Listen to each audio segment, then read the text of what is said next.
في خبر صار لعشاق الدراما التركية، استقبلت الممثلة الشهيرة نسليهان أتاغول وزوجها الممثل قادر دوغلو مولودهما الأول وهو صبي، حيث يتمتع كلاهما بصحة جيدة.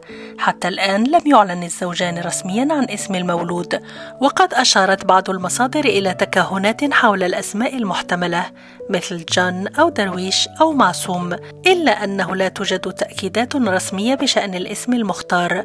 وفي مقابلة سابقة نفت نسليهان الشائعات التي تفيد بأنها ستطلق على طفلها اسم معصوم، ودخلت في نوبة من الضحك متسائلة عن السبب الذي دفع معجبيها إلى إطلاق هذا الاسم عليه، وأكدت أن اختيار الاسم سيكون بالتشاور مع زوجها، وأنهما لم يستقر بعد على اسم محدد. يذكر أن نسليهان أتاغول وقادر دوغلو تزوجا في عام 2016، ويعتبر هذا المولود الأول لهما.